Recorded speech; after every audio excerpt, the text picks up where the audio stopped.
Now we need to work out what tool we're going to use, what are we going to say, and when are we going to contact these groups of people. So the first is new customers, and these are people who have bought from you for the very first time, and you need to contact them to see if they're happy with their products and everything's working the way that they should. So this could be an email and a phone call. So first of all, an email to say, thank you for ordering, it was lovely to meet you. Here's what's going to happen next with your order, as in when you can expect it or how the delivery will happen. And I'll give you a call in a week once your order has arrived to make sure everything's okay and to answer any questions you might have. I've added you to my monthly update list so that you can keep in touch with what's happening in our company. Please feel free to contact me at any time if there's any way that I can help.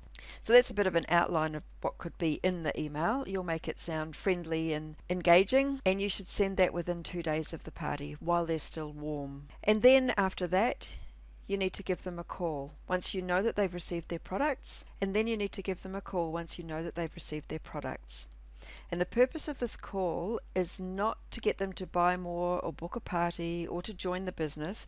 It's really important that it's just to find out if they're happy and to build the relationship a little bit.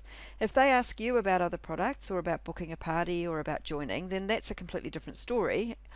But it's important that you don't sound like that was the aim of your call in the first place. So the email can be set up in MailChimp, and if you use autoresponders, this would work really well, as all you have to do is add their email address and the autoresponder will take care of it. If you're not using autoresponders, you can still do this easily. There's a couple of extra steps, but they're not difficult at all. So either way, MailChimp's a good way to do this, and you will know if they've received the email and whether they have opened it.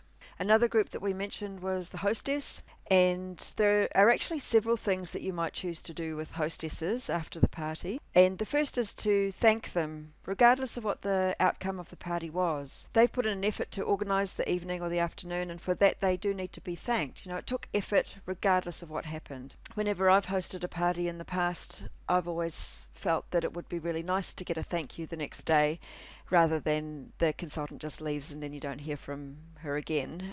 So you could do this in two ways. You could send a text the next day, and this would be a personal thank you. I don't believe this requires a phone call. I think a quick text is completely appropriate. You can just say, thanks so much for last night. I really enjoyed myself and appreciated all your effort. Hope you enjoyed it as well, and congratulations on getting that XYZ that you wanted for your gift. And that needs to be the next day. The other way to thank her is on Facebook. You can thank her publicly on Facebook, maybe on your business page, or if she's a friend on Facebook, then you could do it with a normal status update as well. You could even take a photo of her on the night or a photo at her party and upload it, or you could just make a comment about what a fantastic party you had the previous night and thank her so much for all her efforts. So this does two things. It thanks her, obviously, and it's also a booking bid to everyone who sees the post on Facebook, which are going to be her friends and all of your friends as well. If anybody comments on that status, then the friends will also see it, and that needs to be sent out the next day, if not that night when you get home. Another thing that you could do with hostesses is set up an email. This would probably have to be an autoresponder, unless you've got a really good system of remembering. But you could set up an automatic email to go out 1 year later to say something along the lines of, it's nearly the anniversary of your party and maybe your friends are ready to get together again to stock up on their products. So I'll give you a call in a couple of days to see if you might be keen, and since it's going to be the anniversary from your last party, I'm going to bring a bottle of bubbles if you have one, or you could offer an anniversary gift if you book, or something like that. So that can actually be set up 1 year in advance.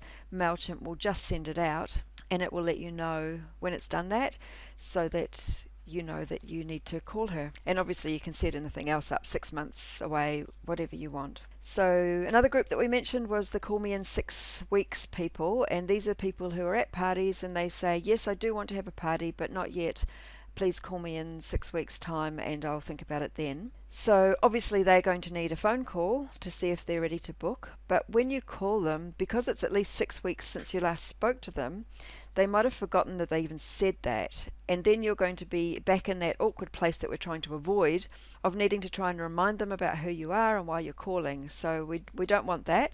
So to get round this, you could send a letter first. And I'm going to share with you a copy of one that I used, which gave me very high booking rates. When I didn't use the letter, my booking rates were practically zero from these people, and it went up to about 80%.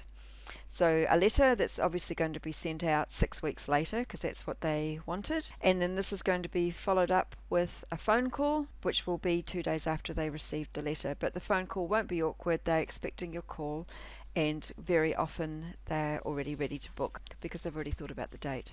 Either that, or they've decided they don't want to have a party, and either way the phone call is short, sharp. So here's the letter that I used, and you're more than welcome to copy it down. You might want to pause the video for a while and jot it down. I believe that this letter should be handwritten and not simply typed out, because it needs to be personal.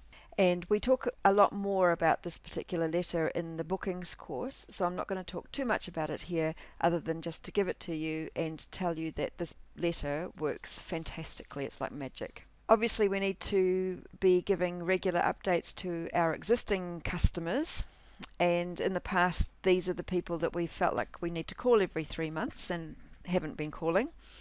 So we need to have something else in place for them. So here's some ideas, and you may have some other ideas as well. So existing customers will get an email once a month, which will be sent through something like MailChimp. And next week in this course, we're actually going to talk about how to make interesting newsletters, how to make engaging newsletters, the sorts of things that you can put in them so that people enjoy receiving them. You can phone your customers, of course, but make sure it's for a reason. So let's say you've sent out an email and you look up all the clicks that have been done by people. Then you could call the people that have clicked a particular link several times. So maybe there was a link to some information about joining the business, and 4 or 5 people clicked on that link, and some of them even looked at it several times. Then that's somebody that you're going to call. You're obviously not going to call and say, oh, I noticed that you clicked the link 5 times, because that's a really good way to get unsubscribes very quickly. But you can call just to do a customer service call, but you know that they've actually been thinking about whatever it is that the link was that they clicked. Makes your phone calls so much better and faster, easier, less awkward, and more productive. Every now and again you could also send a letter, which is the purpose of which is to update your database and use this as a reason to contact people. This should be sent by regular mail, and I've given you an example of a letter that I used for this as well, which you're welcome to modify for yourself. You could do that once a year, every 18 months or something, but it's a good way to be able to contact people. You're obviously going to also phone your customers, but you should phone them when there's actually something interesting to say. For example, you know that a product's going to be taken out of the range, so you can go through your customer base, find out who regularly orders this product, and call them and let them know in case they want to stock up. And in this phone call you'd say something like, I wasn't sure if you'd be interested in this, but the XYZ product that you like is actually going to be taken out of the range soon, and I wanted to let you know in case you want to take the opportunity to get some before it's gone. I'd really hate for you to call to order some in 6 months' time and you can't get any more, and I hadn't let you know about it. So this is a sort of call where you're being really helpful. You've phrased your words in such a way that you're not pushing for a sale, but you're actually genuinely wanting to make sure that the person doesn't miss out on something. So this makes the call easy and not at all awkward. So we're using the phone in a good way. And imagine how annoyed that this person would be if they really did call in 6 months' time and they can't get their favorite product anymore. Another thing that would be interesting would be contacting existing customers when you want to invite them to something. So maybe there's some customer appreciation evening, or there's an opportunity evening that you think they might be interested in. So you could put the invitation in the email, you could also put it on Facebook, and then based on the links being clicked and the interaction, you would know who to contact personally.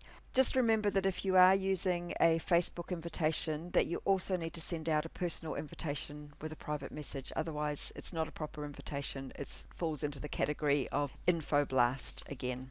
Now, another group that I mentioned, which is a group that we probably don't really contact at all, but since we're finding easier ways to be in touch with people, this is a group that you might be able to start being in touch with. And this is non-buyers. So sometimes people do attend a party and they don't buy anything, but it doesn't mean they're not interested. If they ask to be put on your mailing list, you can do a really similar thing to what you did with the new customers that have bought from you for the very first time that we talked about earlier. So you can send them an email saying it was great to meet you last night. I hope you had a great time and just wanted to let you know how you can get in touch with me anytime you like. And I've added you to the mailing list like you asked me to, so from now on you'll get updates every month. So it's nice and friendly and welcoming them to your database. Now that needs to be sent out within 2 days of the party as well, so you can do it along with the new customer email, and it can be also set up as a autoresponder. So there's some ideas and suggestions, and I'm thinking that you might have more or some other ones, so I'm really looking forward to hearing them as well and getting a bit of a library together of these things so that you'll all be able to go in and choose what parts of the system you want to adopt and put them into action. So we'll be able to get some sort of structure together so that your system can actually start to work. Once you've got your list together of who you're going to contact, what tool you're going to use and what you're going to say, just have a look through the list that you've made and see what you can set up straight away. You'll be able to set up a template for texts, emails and letters, and there'll be other things that you can possibly do as well. What I'm hoping you can see is that what's starting to take shape is a way to make people feel valued and important to you, and we're doing it in a way that takes less time than we probably would have imagined. Most of what we've talked about are things that can happen with some degree of automation. We're starting to create the atmosphere where our customers will talk about the fantastic service that we provide. So we don't have to print out our list of 400 customers and start at the top phoning people with no direction or plan. So that's what many people seem to think customer service is, and it so isn't. So now you need to get a to-do list together. Don't worry if you don't know how to do everything yet, as you're going to learn what you need to. But without the list, you don't even know what you need to learn. So the list is where it all starts.